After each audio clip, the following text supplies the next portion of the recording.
মসজিদে নববীর মধ্যে আমার মদিনাওয়ালা নবী বসা। নবী বসার পরে একটু পরে একটা বধূ সাহাবী নবীর দরবারে চলে আসে। একটা বধূ, যেই বধূ সাহাবীটা গ্রাম্য সাহাবী বলতে পারে না, সুন্দর করে কিভাবে নবীর সামনে কথা বলা লাগবে এই ব্যাপারেও বিন্দু মাত্র পরিমাণ ধারণা নাই। মাঝে মাঝে দেখবেন আমগো এলাকার মাঝে ইমামের সাথে কেমনে কথা বলা লাগে অনেকেই জানে না, মাদ্রাসার হুজুরের সাথে কেমনে কথা বলা লাগে জানে না। এই ব্যাপারে বিন্দু মাত্র এদের কাছে কোনো ধারণা নাই। এজন্য দেখবেন ইমামের সাথে আচরণটা ভালো করে না, খতিবের সাথে ব্যবহার কেমনে করা লাগে জানেও না। তবে মাঝে মাঝে ইমামেরা রাগান্বিত হয়ে যায়, আবার মাঝে মাঝে ক্রোধান্বিত হয়ে যায়, আবার মাঝে মাঝে রাগান্বিত হয় না, বরং তারে ধরে ধরে সুন্দর করে বুকে টাইনা বুঝায়া দেয়। মদিনাওয়ালা নবীর সামনে বধূ সাহাবী গেল, আর নবীর দরবারে যাইয়া মদিনাওয়ালা নবীরে জানায়া দিল, নবী আমার আপনার কাছে যে দেও আসে, আর ওই দেও যে আইসা আপনার এক গীত শোনায়, ওই গীত একটু আপনি আমারে শোনায়া দেন, এই গীত আমার একটু শোনা লাগবে।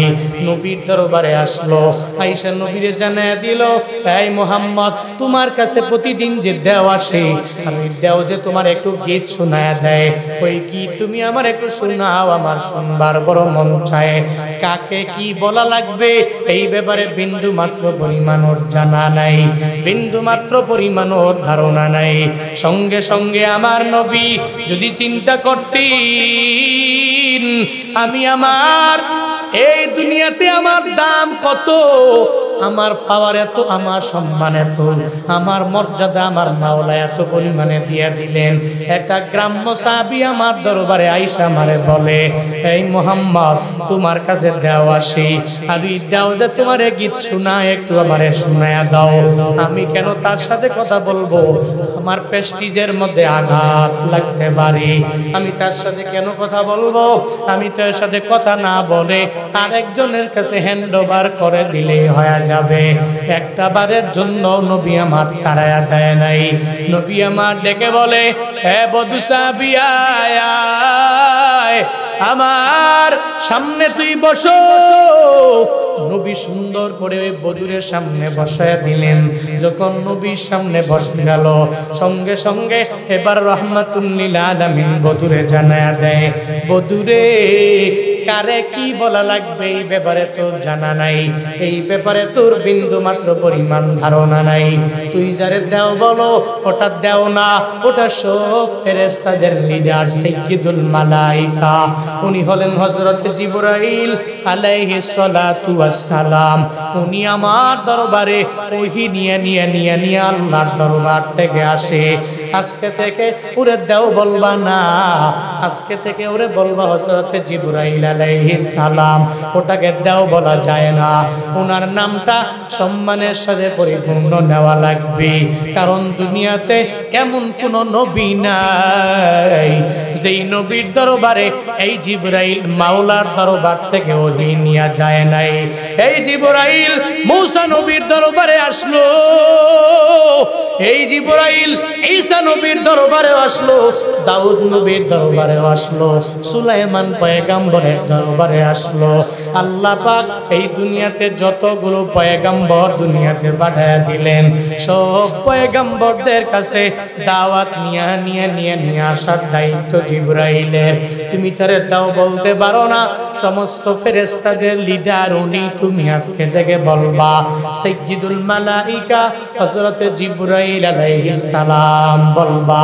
এটা নবী সঙ্গে সঙ্গে যখন বধূরে শিখায়া দিলেন, এবার বধূ এটা শিক্ষা পেয়ে গেল। এবার বধূ কয়, ও পয়গম্বর আমার, আপনার কাছে ফেরেশতা জিবরাইল আইসা যে একটা গীত শোনায়, ওই গীত আমার একটু শোনা লাগবে, ওই গীত একটু আপনি আমারে শোনায়া দেন। আমি ওই গীতটা শিখবো, আর শিখে আমি বাস্তব জীবনে গিয়ে আমল করব। নবী আমার ডেকে বলে, বধূরে না না না না না, জিবরাইল তো শিখলা, কিন্তু এটাকে গীত বলা যাবে না, যাবে না, যাবে না।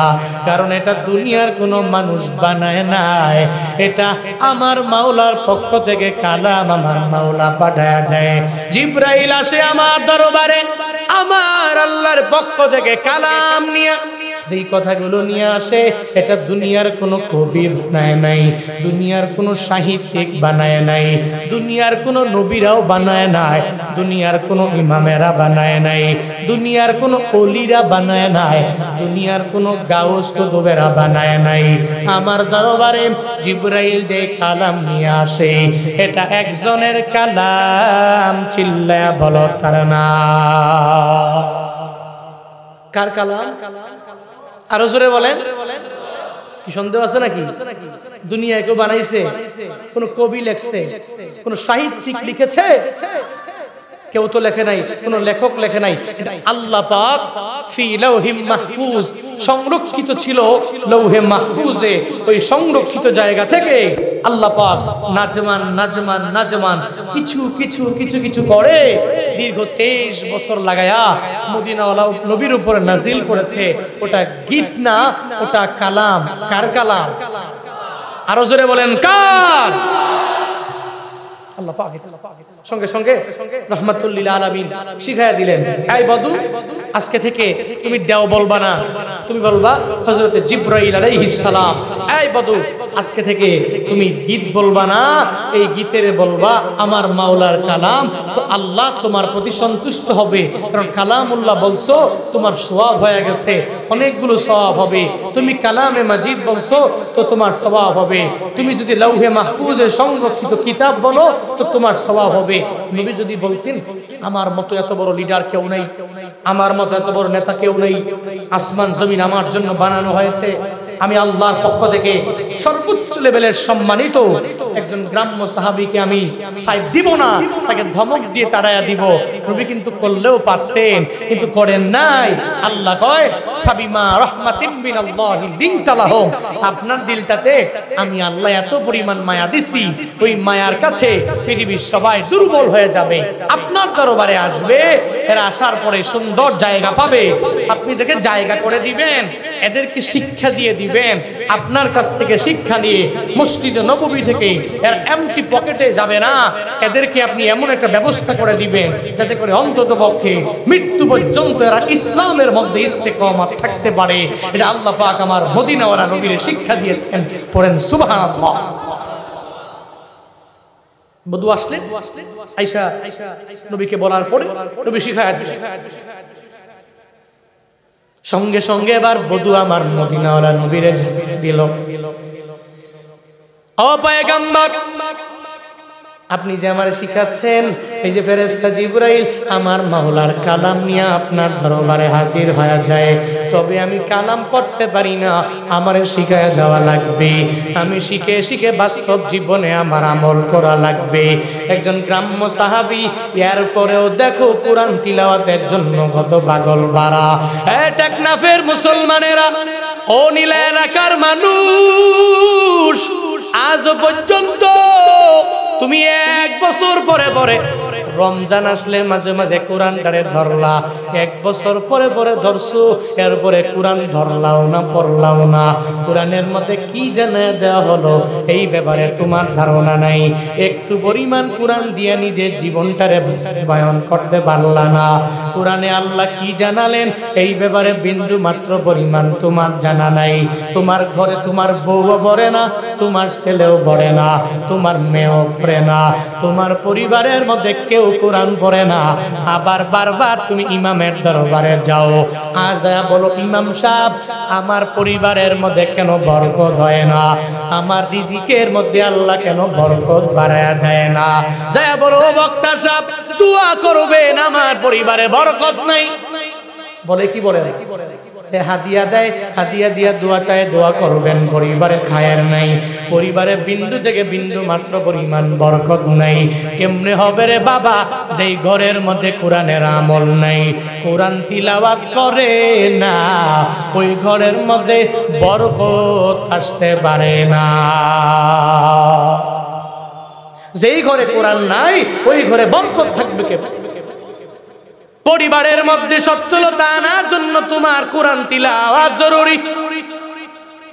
তুমি করো, না হয় তোমার ছেলে করবে, না হয় মেয়ে করবে, না হয় তোমার মা করবে, বাবা করবে, না হয় পরিবারে তোমার স্ত্রীটা করবে। একজন না একজন প্রতিদিন এই কোরআনটাকে বান্দা পড়ে পড়ে শেখানো লাগবে বান্দারে। কিন্তু আজ এমন হয়ে গেল কোরআনটাকে বিন্দু মাত্র পরিমাণ প্রায়োরিটি দেয় না। নিজে একটা পুত্রবধূ ঘরের মধ্যে আনবে, নিজের ছেলে ঢাকা ভার্সিটি থেকে মাস্টার্স কমপ্লিট করে চলে আসলো। এবারে ছেলে শিক্ষিত, তার জন্য একটা শিক্ষিতা বউ ঘরের মধ্যে আনা লাগবে। ওই ছেলেও জানিয়ে দিল, বাবা আমার জন্য এমন একটা মেয়ে দেখবেন, যেই মেয়ে মাস্টার্স পড়ুয়া হবে, যেই মেয়ে ইংলিশে টকিং করতে পারবে, উর্দুতে টকিং করতে পারবে, হিন্দিতে টকিং করতে পারবে, এমন একটা মেয়ে আমার জন্য আনবেন। এবার বাবা ওই মেয়ে খোঁজার জন্য পাগল হয়ে গেল। বাবা যখন দেখবেন এই এলাকা থেকে নীলায় দৌড়াইলো, টেকনাফে দৌড়াইলো, কেন?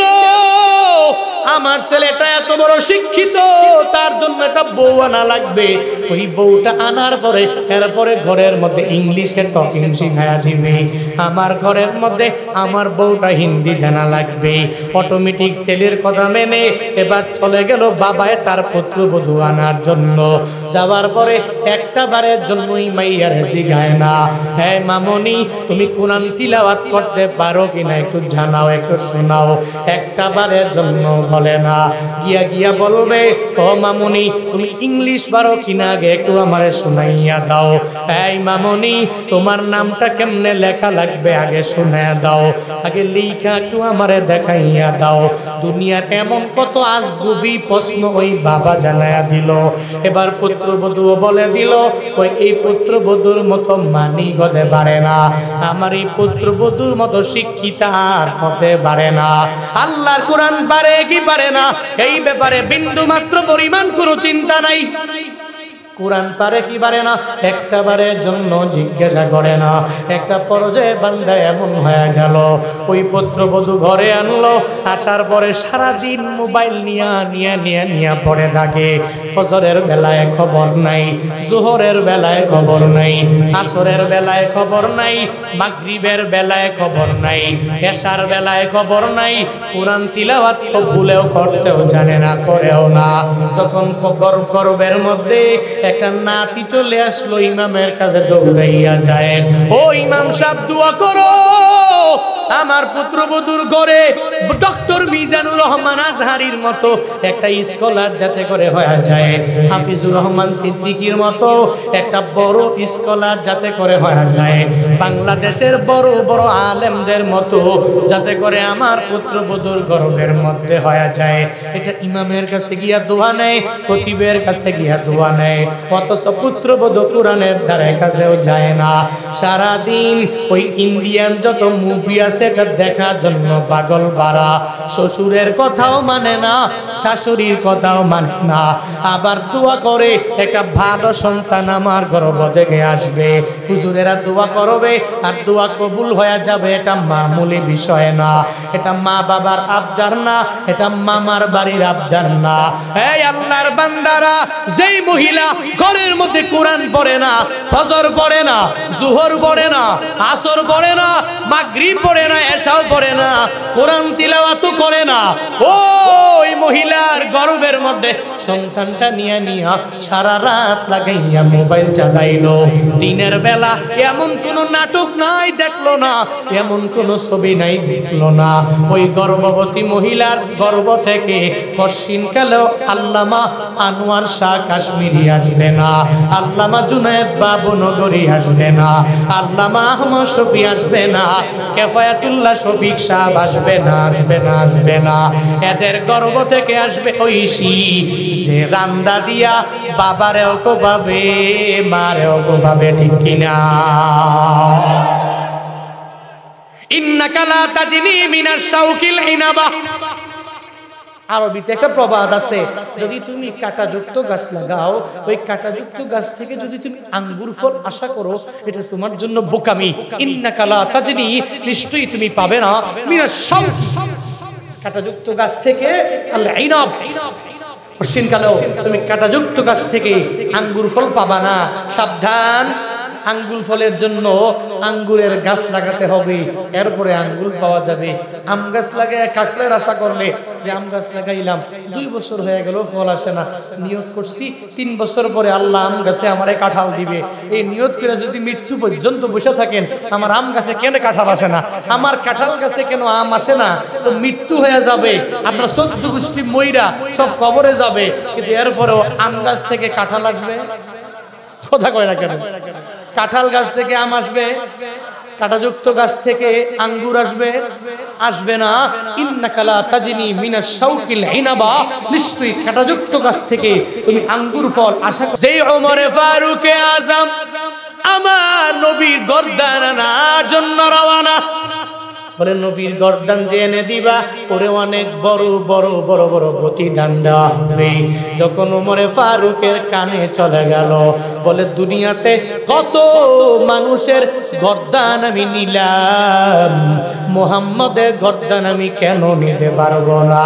ওই নবীর গর্দান নিবে দূরের কথা, বরং নবীর হাতে কালিমা পরে পরে মুসলমান হয়ে যায়। কে সেই ওমর জানো? যেই ওমর ফারুক আজম দুনিয়াতে জান্নাতের সার্টিফিকেট পেয়ে গেলেন, দুনিয়াতে জান্নাতের দলিল পেয়ে গেলেন, তুমি জান্নাতটাকে ক্রয় করে নিলা। হে ওমর ফারুক আজম, তুমি হলো 2 নাম্বার, তুমি জান্নাতে যাবা।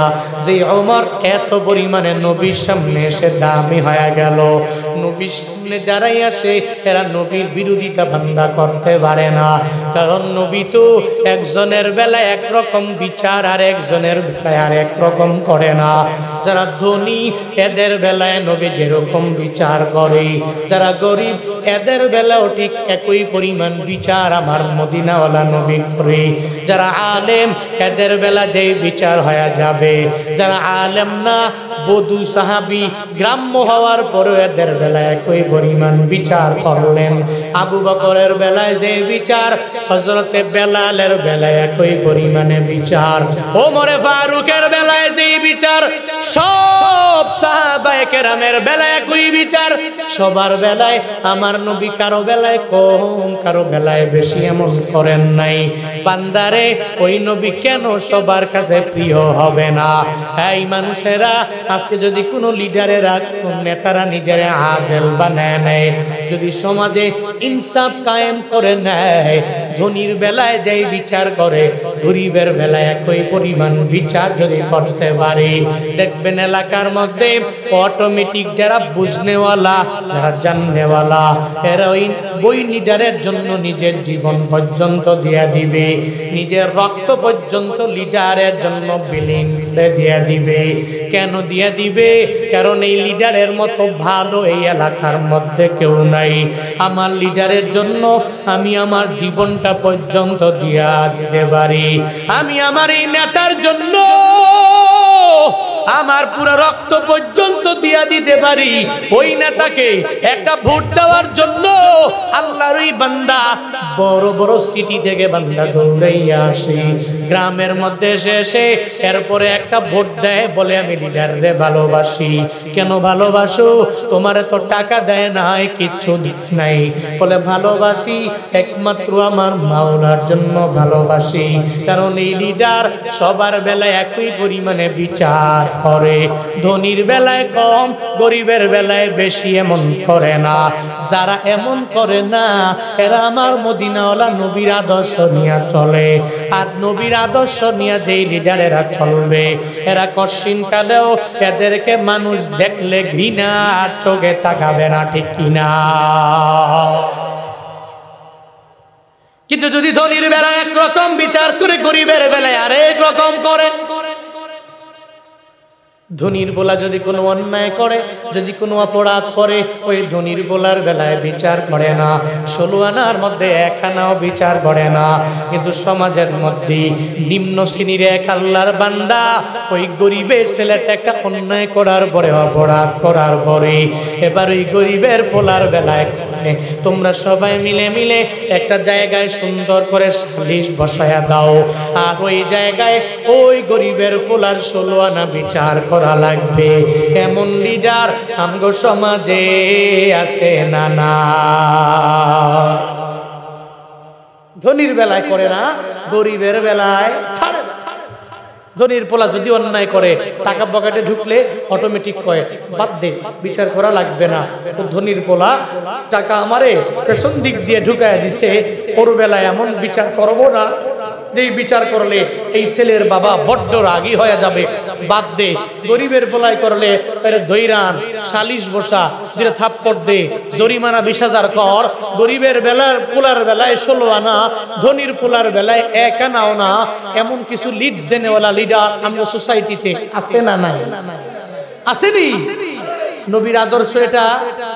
হ্যাঁ, নবীর আদর্শ এত সুন্দর, যেই নবীর আদর্শের মাঝে মাঝে বান্দা তোমাদের জন্য আল্লাহ পাক রাখলেন কল্যাণ। আল্লাহ জানায়া দিলেন ওই নবীর দিলটাকে আমি আল্লাহ মায়া দিয়ে দিলাম। আর যার কারণে নবীর আশেপাশেও লোকের কোনো অভাব নাই, সাহাবায়ে কেরামের অভাব নাই, তাবেঈনদের অভাব নাই, তাবেঈনদের অভাব নাই। সব আমার নবীর জন্য বড্ড পাগল হয়ে গেল। কেন হলো? নবীর ব্যবহারটা বড্ড খারাপ হয়ে গেল এজন্য না, বরং নবীর আচরণ অনেক পরিমাণে ভালো হওয়ার কারণে এরা নবীর জন্য নিজের জীবনটা পর্যন্ত দিয়া দিতে ব্যাকুল হয়ে গেল। কেন ব্যাকুল হবে না?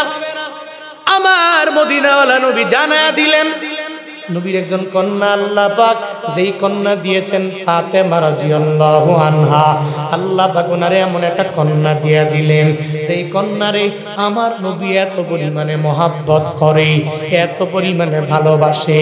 ওই কন্যাটারে কোনো একটা জায়গায় সফরে যাওয়ার সময় ওই কন্যার দরবারে যায় বলে, আমার কন্যা তুমি আমারে বিদায় দাও, আমি তোমার বাবা হয়ে একটা বড় সফরের মধ্যে রওনা হয়ে গেলাম।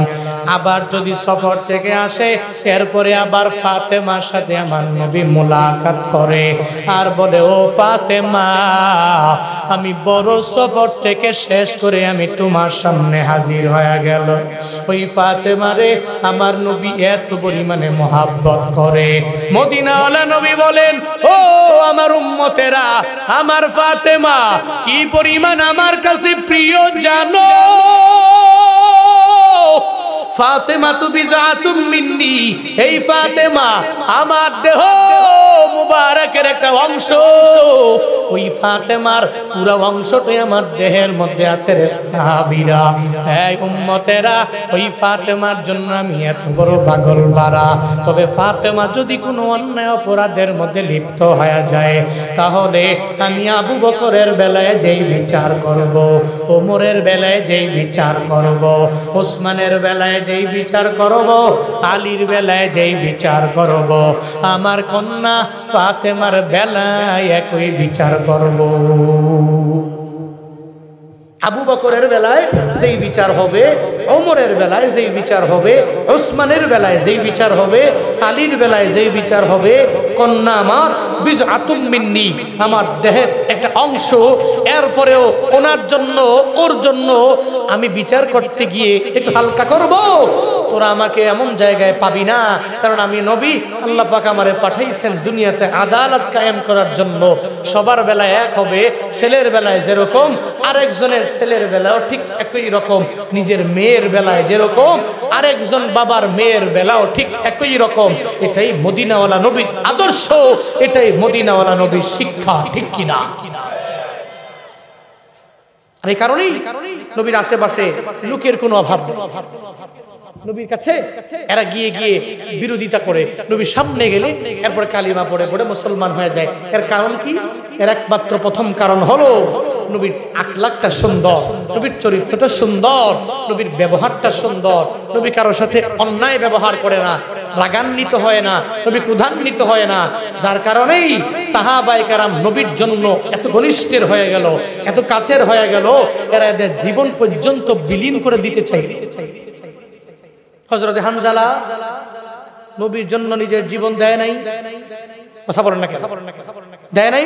হযরত হানজালা উহুদের ময়দানে গেল, ফরজ গোসল সহকারে সব ভুলে গেল, নবীর জন্য নিজের জীবন দিতে পাগল পাড়া হয়ে গেল, উহুদের ময়দানে শহীদ। শুধু কি তাই উনি না, আমির হামজা নিজের জীবন দিয়ে দিল। শুধু কি উনি না, সুমাইয়া রাদিয়াল্লাহু আনহা নিজের জীবনটা দিয়ে দিল। কেন? নবী যেই কালিমার দাওয়াত দেয় এটা আমি মানব, নবীর কথা মানে এরপরে কালিমা পড়ে মুসলমান হওয়ার পরে যদি কেউ আমার উপরে আঘাত করে তো আমার ডেস্টিনেশন জান্নাত হবে, এগুলাকে ভয় পেয়ে লাভ নাই। কারণ দুনিয়াটা জিন্দানখানা মুসলমানের জন্য, কাফেরদের জন্য এটা বালাখানা, আর আখিরাত মুসলমানদের জন্য জান্নাতের জায়গা, শান্তির জায়গা। কাফের প্রত্যেকটা ব্যক্তির জন্য হাসরের ময়দানে জান্নাত না, এদের কপালে জাহান্নাম, এদের কপালে সুখ হবে। চিন্তা নাই, চিন্তা নাই। জন্য নবীর প্রেমে পাগল হয়ে এরা জীবন পর্যন্ত দিয়ে।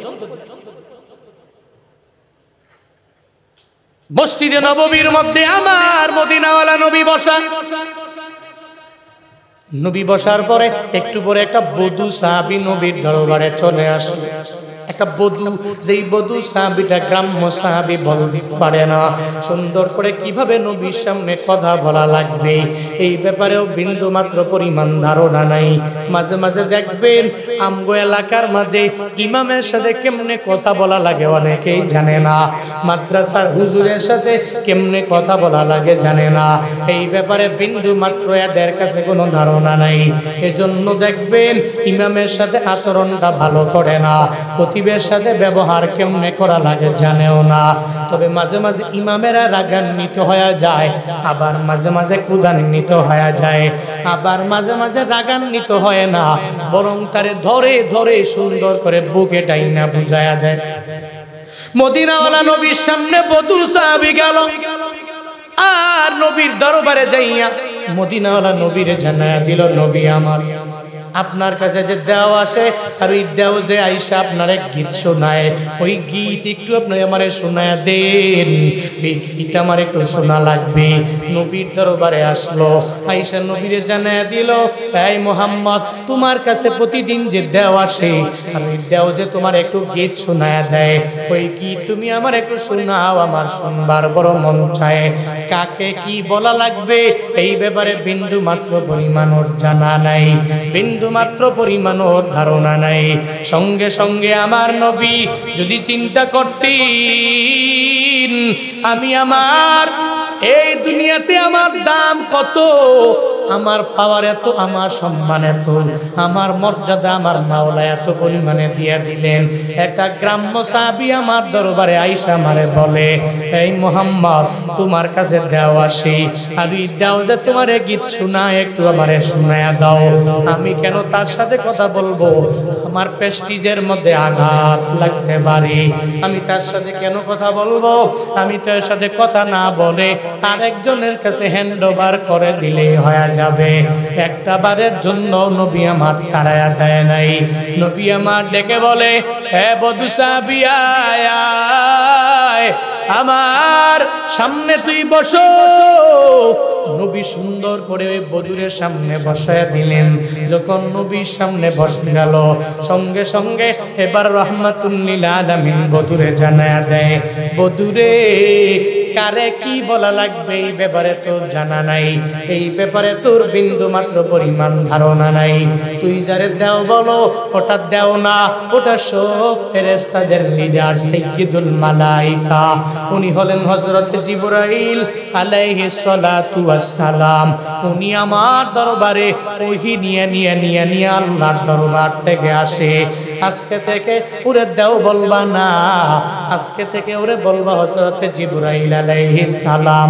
ওটাকে দেও বলা যায় না, ওনার নামটা সম্মানের সাথে পরিপূর্ণ নেওয়া লাগবে। কারণ দুনিয়াতে এমন কোন নবী নাই যেই নবীর দরবারে এই জিবরাইল মাওলার দরবার থেকে ওহী নিয়ে যায় নাই।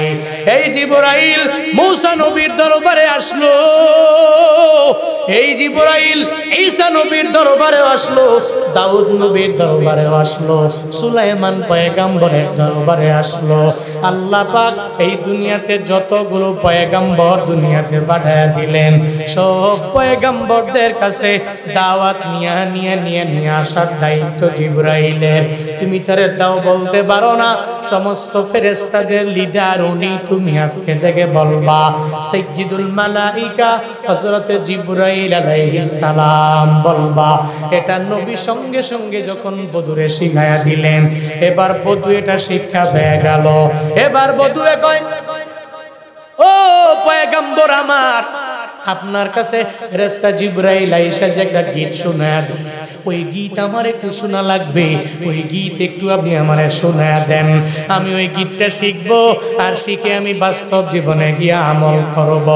নবী আমার ডেকে বলে, বধূরে না না না না না, জিবরাইল তো শিখলা, কিন্তু এটাকে গীত বলা যাবে না, যাবে না, যাবে না, কারণ এটা দুনিয়ার কোনো মানুষ বানায় নাই, এটা আমার মাওলার পক্ষ থেকে কালাম আমার মাওলা পাঠায়া দেয়।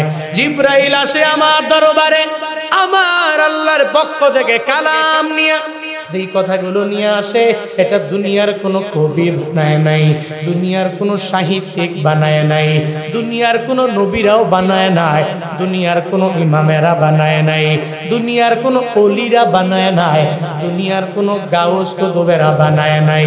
আমার দরবারে জিবরাইল যে কালাম নিয়ে আসে এটা একজনের কালাম, চিল্লায়া বলো তার নাম। কার কালাম? আরো জোরে বলেন। কি সন্দেহ আছে নাকি?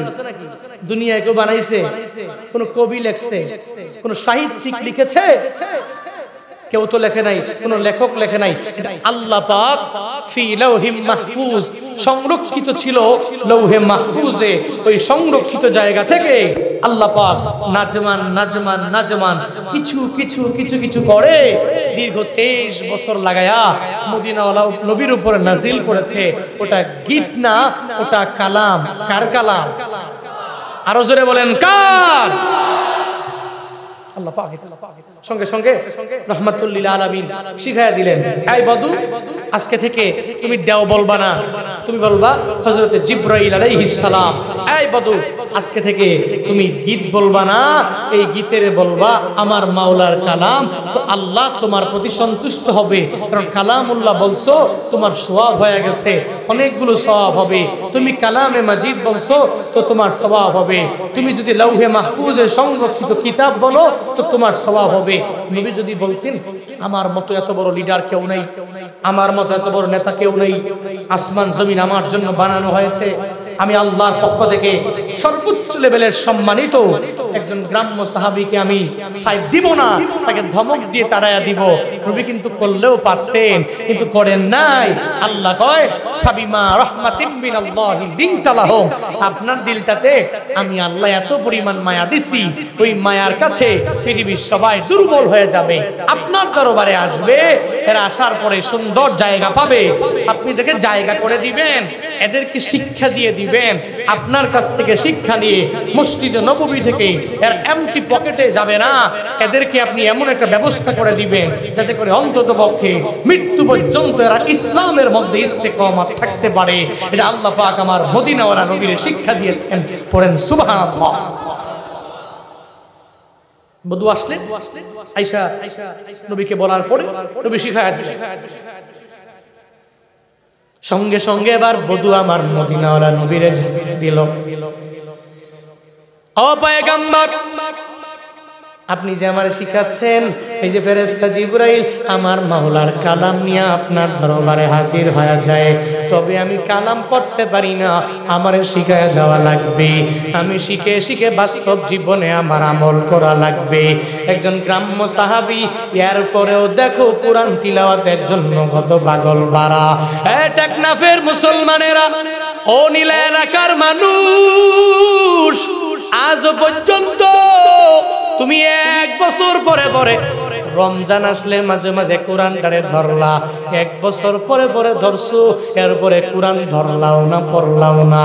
কোরআনের মধ্যে কি জানা দেওয়া হলো এই ব্যাপারে তোমার ধারণা নাই। একটু পরিমাণ কোরআন দিয়ে নিজের জীবনটারে বাস্তবায়ন করতে পারলা না। কোরআনে আল্লাহ কি জানালেন এই ব্যাপারে বিন্দু মাত্র পরিমাণ তোমার জানা নাই। তোমার ঘরে তোমার বউও পড়ে না, তোমার ছেলেও পড়ে না, তোমার মেয়েও পড়ে না, তোমার পরিবারের মধ্যে কেউ কোরআন পড়ে না।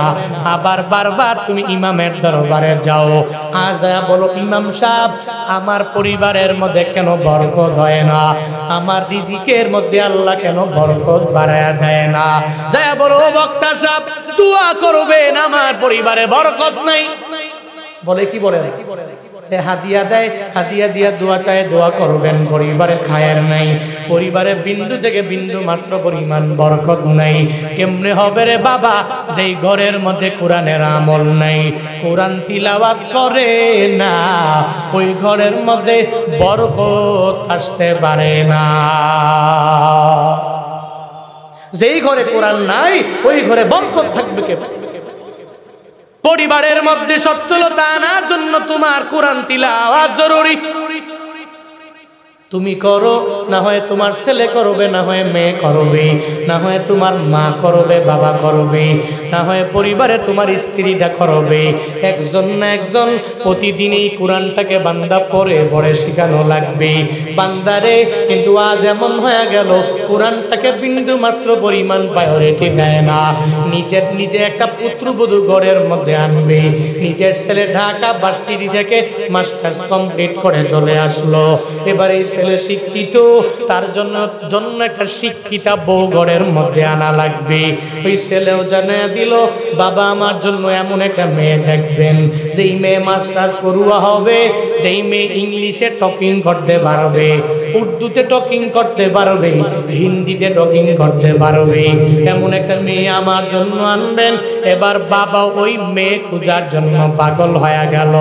বাবা যখন দেখবেন এই এলাকা থেকে নীলায় দৌড়াইলো, টেকনাফে দৌড়াইলো, কেন আমার ছেলেটা এত বড় শিক্ষিত, তার জন্য একটা বউ আনা লাগবে। ওই বউটা আনার পরে এরপরে ঘরের মধ্যে ইংলিশে টকিং শিখায়া দিবে। আমার ঘরের মধ্যে আমার বউটা হিন্দি জানা লাগবে। অটোমেটিক ছেলের কথা মেনে এবার চলে গেল বাবায় তার পুত্রবধূ আনার জন্য।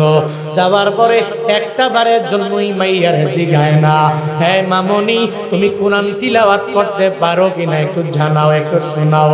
একটা বারের জন্য বলে না, গিয়া বলবে ও মামনি তুমি ইংলিশ পারো কিনা আগে একটু আমারে শোনাইয়া দাও। এই মামনি তোমার নামটা কেমনে লেখা লাগবে আগে শুনাইয়া দাও, আগে লেখা একটু আমারে দেখাইয়া দাও। দুনিয়ার এমন কত আজগুবি প্রশ্ন ওই বাবা জানাইয়া দিল। এবার পুত্রবধূ বলে দিল ওই এই পুত্রবধূর মতো মানি গদে পারে না, আমার এই পুত্রবধূর মতো শিক্ষিতা আর হতে পারে না। আল্লাহর কোরআন পারে কি পারে না এই ব্যাপারে বিন্দু মাত্র পরিমাণ কোনো চিন্তা নাই। কোরআন পারে কি পারে না একটা বারের জন্য জিজ্ঞাসা করে না। একটা পর্যায়ে বান্দা এমন হয়ে গেল ওই পুত্রবধূ ঘরে আনলো, আসার পরে সারাদিন মোবাইল নিয়ে পড়ে থাকে। ফজরের বেলায় খবর নাই, জোহরের বেলায় খবর নাই, আসরের বেলায় খবর নাই, মাগরিবের বেলায় খবর নাই, এশার বেলায় খবর নাই। কোরআন তিলাওয়াত তো ভুলেও করতেও জানে না, করেও না। তখন গর্বের মধ্যে একটা নাতি চলে আসলো, ইমামের কাছে দৌড়াইয়া যায়, ও ইমাম সাহেব দোয়া করো আমার পুত্রবধূর ঘরে ডক্টর মিজানুর রহমান আজহারির মতো একটা স্কলার যাতে করে হয়ে যায়, হাফিজুর রহমান সিদ্দিকীর মতো একটা বড় স্কলার যাতে করে হয়ে যায়, বাংলাদেশের বড় বড় আলেমদের মতো যাতে করে আমার পুত্রবধূর গর্বের মধ্যে হয়ে যায়। এটা ইমামের কাছে গিয়া দোয়া নেয়, খতিবের কাছে গিয়া দোয়া নেয়, অথচ পুত্রবধূ কোরআনের ধারে কাছেও যায় না। সারাদিন ওই ইন্ডিয়ান যত মুভি আছে হইয়াছে এটা দেখার জন্য পাগল বাড়া। শ্বশুরের কথাও মানে না, শাশুড়ির কথাও মানে না, আবার দোয়া করে একটা ভালো সন্তান আমার গর্ভ থেকে আসবে। হুজুরেরা দোয়া করবে আর দোয়া কবুল হয়ে যাবে, এটা মামুলি বিষয় না, এটা মা বাবার আবদার না, এটা মামার বাড়ির আবদার না। এই আল্লাহর বান্দারা, যেই মহিলা ঘরের মধ্যে কোরআন পড়ে না, ফজর পড়ে না, জোহর পড়ে না, আসর পড়ে না, মাগরিব পড়ে না, এশাও পড়ে না, কোরআন তিলাওয়াত করে না, ওই মহিলার গর্ভের মধ্যে সন্তানটা নিয়ে নিয়া সারা রাত লাগাইয়া মোবাইল চালাইলো। দিনের বেলা এমন কোন নাটক নাই দেখলো না, এমন কোন ছবি নাই দেখলো না। ওই গর্ভবতী মহিলার গর্ভ থেকে কশিনকালেও আল্লামা আনোয়ার শাহ কাশ্মীরি আসবে না, আল্লামা জুনায়েদ বাবু নগরী আসবে না, আল্লামা আহমদ শফি আসবে না, কেফায়াতুল্লাহ শফিক সাহেব আসবে না, আসবে না, আসবে না। এদের গর্ভ থেকে আসবে ঐশী, যে রান্দা দিয়া বাবারেও কোবাবে, মারেও কোবাবে, ঠিক কিনা? ইন্নাকা লা তাজনি মিনাশ শাউকিল ইনাবা। আরবিতে একটা প্রবাদ আছে, যদি তুমি কাঁটাযুক্ত গাছ লাগাও, ওই কাঁটাযুক্ত গাছ থেকে যদি তুমি আঙ্গুর ফল আশা করো, এটা তোমার জন্য বোকামি। ইন্নাকা লা তাজনি, নিশ্চয়ই তুমি পাবে না, মিনাশ শাউকি, কাঁটাযুক্ত গাছ থেকে আল ইনাব, কশিনকালেও তুমি কাঁটাযুক্ত গাছ থেকে আঙ্গুর ফল পাবা না। সাবধান, আঙ্গুর ফলের জন্য আঙ্গুরের গাছ লাগাতে হবে, এরপরে আঙ্গুর পাওয়া যাবে। আম গাছ লাগায় কাঁঠালের আশা করলে, যে আম গাছ লাগাইলাম 2 বছর হয়ে গেল ফল আসে না, নিয়ত করছি 3 বছর পরে আল্লাহ আম গাছে আমারে কাঁঠাল দিবে, এই নিয়ত করে যদি মৃত্যু পর্যন্ত বসে থাকেন, আমার আম গাছে কেন কাঁঠাল আসে না, আমার কাঁঠাল গাছে কেন আম আসে না, তো মৃত্যু হয়ে যাবে, আপনার 14 গোষ্ঠী মইরা সব কবরে যাবে, কিন্তু এরপরেও আম গাছ থেকে কাঁঠাল আসবে? কথা কয় না কেন? কাঁঠাল গাছ থেকে আম আসবে, কাঁটাযুক্ত গাছ থেকে আঙ্গুর আসবে? আসবে না। ইন্নাকা লা তাজনি মিনাশ শাউকিল ইনাবা, নিশ্চয়ই কাঁটাযুক্ত গাছ থেকে তুমি আঙ্গুর ফল আশা করতে পারো না।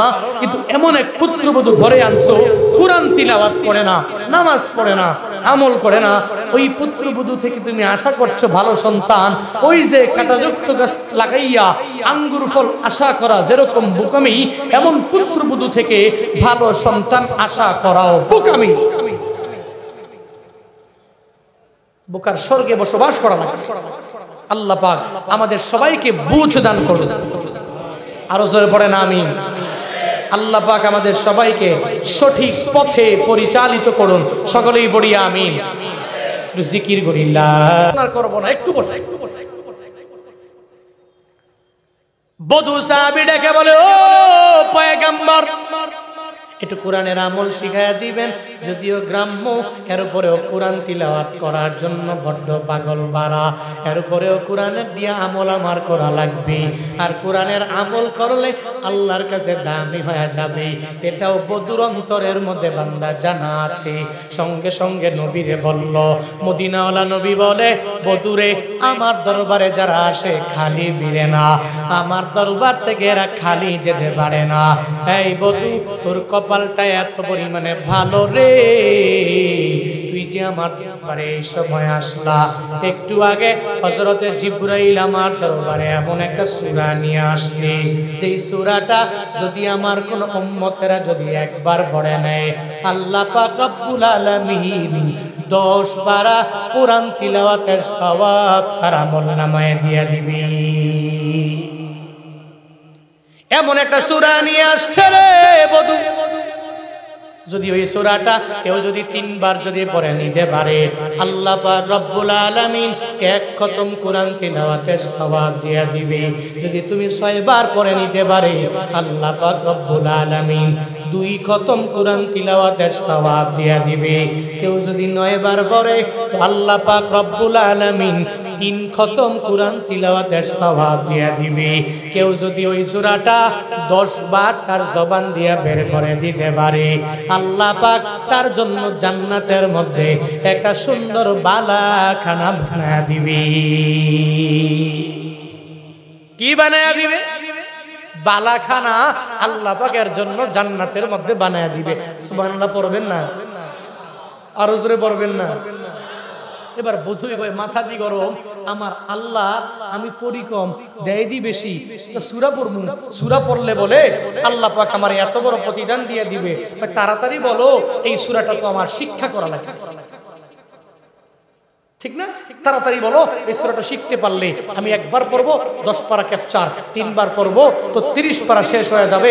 আল্লাহ পাক তিলাওয়াতের বরকতে আমারে 30 পারা তিলাওয়াতের সওয়াব দিয়ে দিবে। ওরে বাপ রে বাপ, এত দামি সূরা, তাড়াতাড়ি আমারে শোনাও।